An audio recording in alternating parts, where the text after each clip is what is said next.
souviens bien de ce chapitre, en fait, non, pas vraiment.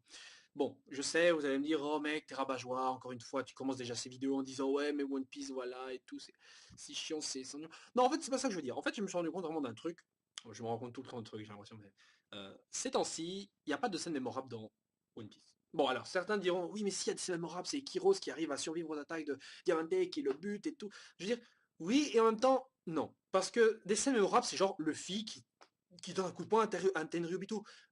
Une autre scène mémorable, c'est Zoro qui offre sa vie à Kuma, ou qui survit à son attaque justement à la fin. Une autre scène mémorable, c'est, je sais pas moi, c'est quand justement encore une fois Luffy qui hurle à Spandam que justement il allait quand même les buter quand il a brûlé. Ça, c'est des scènes mémorables. Mais en fait, c'est ainsi malheureusement. La dernière grosse scène mémorable dont je me souviens, c'était en fait surtout Sabo.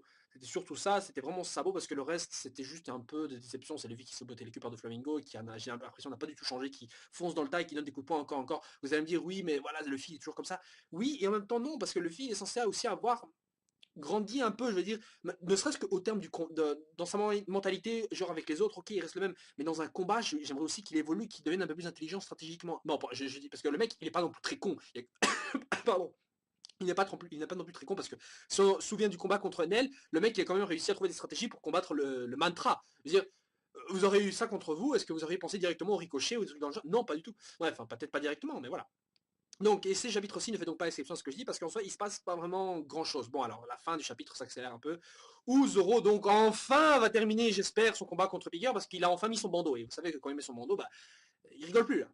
Ah oui, là il rigole plus, là il est en mode je vais combattre. Bon alors j'ai pas très bien compris d'ailleurs ce qu'il disait à la fin, parce qu'en soi il avait émis plusieurs possibilités, le fait de dire à Usopp que l'autre allait arriver pour buter le roi, etc. Et son dernier plan, donc j'imagine ce qu'il va faire, c'est voler dans le ciel et le botter le cul. Alors voler dans le ciel pour moi, est-ce que ça veut dire que Zoro a pris le Geppo comme de la même manière que Sanji l'a fait? Et en même temps j'ai envie de dire j'espère pas. Pourquoi? Parce qu'en fait Zoro, son fort c'est pas non plus les coups de pied. Hein. Que Sanji arrive à voler dans le ciel, je peux comprendre, parce que le mec il combat avec des pieds, donc forcément il a des pieds super musclés. Zoro c'est surtout au niveau des bras. Hein, c'est surtout au niveau des bras, par exemple. Si on devait choisir un des deux pour apprendre le Rankaku, l'attaque du Shippinai, là, du Rokushiki, ce serait plutôt Sanji, parce que le mec il a des jambes de malade, et donc ça, oui, il pourrait l'apprendre. Ce que pourrait un autre truc, par exemple le Shigan, c'est un truc que quelqu'un pourra apprendre ça. Le seul qui pourra apprendre effectivement ça, c'est peut-être, bon, personne, je vois personne d'entre eux, peut-être Luffy au final, mais. Enfin, soit, voilà, et moi en fait j'avais théorisé un truc, c'est que les membres de l'équipage, les 5 membres originels de l'équipage vont chacun avoir le haki. C'est-à-dire qu'en gros Luffy il a le haki, Sanji il a le haki, Zoro, non, Luffy il a les 3 haki, Sanji il a les 2 haki, Zoro il a 2 haki. Ensuite, il reste Usopp et Nami. Et Usopp et Nami vont chacun avoir un haki, un haki séparé. C'est-à-dire que si Luffy a les 3, Zoro et Sanji ont le 2 chacun, et bah Usopp et Nami en auront un seul chacun. Nami aura certainement le haki de l'armement, ça passe, bah, combat avec un bâton, voilà quoi.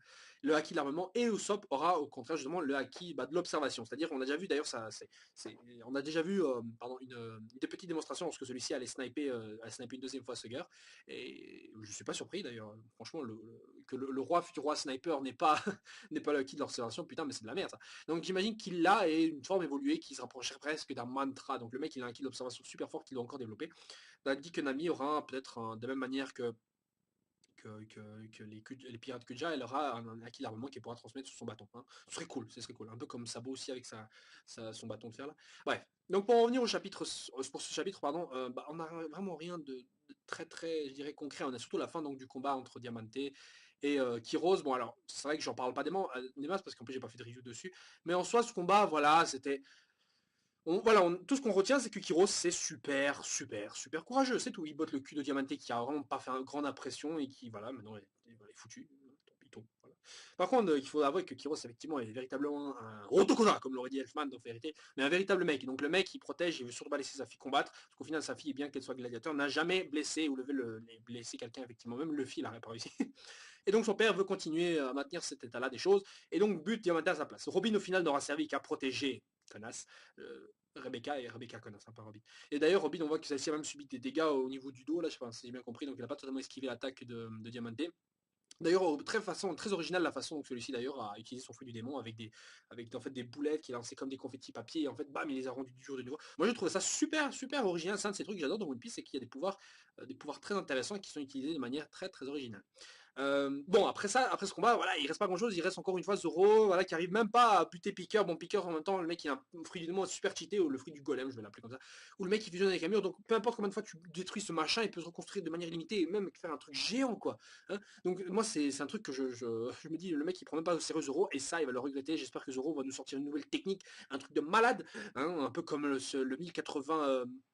Canon là machin truc, enfin peu importe, mais qui nous sorte un truc de fou qui puisse botter le cul à piqueur, mais vraiment qu'on arrête maintenant de nous casser les couilles, parce que si Zoro termine son combat, la suite sera forcément Luffy, parce que le reste voilà c'est fait, parce que on se rend compte que peu à peu tous les membres des exécutifs de la famille de Don Quixote se fait descendre, se font descendre donc peu à peu, et il reste donc effectivement Trebol, Diamante, Bellamy en quelque sorte, et de Flamingo. Il ne reste que 4, donc Zoro finit son combat, il restera quoi, Trebol et Bellamy. Mais Bellamy et Trebol sont en même temps dans le même lieu où se trouve de Flamingo, donc en même temps j'imagine que Lao va buter Trebol, et Luffy termine vite fait Bellamy enfin, et enfin se charge de Flamingo, et après de Flamingo sera vaincu, et là qu'est-ce qui se passe? On aura donc l'amiral Fujitora qui va se dire, voilà, de Flamingo, voilà, adieu les Shichibukai, et elle va carrément donner une astuce à Luffy en lui disant, fais gaffe, les Shichibukai ils sont là, parce qu'en fait, il faut pas oublier que Fujitora est contre le système des Shichibukai. Et donc c'est pour ça qu'il laisse Luffy faire le sale boulot, parce que justement il veut pas lui-même se retourner contre il ne peut pas combattre Doflamingo, c'est contre la loi, enfin le règlement des la relation marine Shichibukai. Mais s'il ferme les yeux et qu'il laisse un autre pirate se charger de Doflamingo, ça l'arrange. Hein. C'est ça que je veux dire, j'ai déjà dit avant, mais je le redis maintenant. Donc pour l'instant, Fujitora se concentre surtout sur sur les civils. Et maintenant, qu'est-ce qu'il advient de Sabo? Je ne sais pas. Bon, peu importe. Alors, on n'a toujours pas de nouvelles d'ailleurs de Nami, Sanji et les autres qui sont, disons, contre Big Mom, enfin, qui sont partis surtout vers Zo directement. Mais au final, ça me dérange plus tellement, parce que maintenant, c'est vrai que si on les voit maintenant, ça aurait coupé un peu l'action et ça aurait rendu la chose beaucoup plus longue.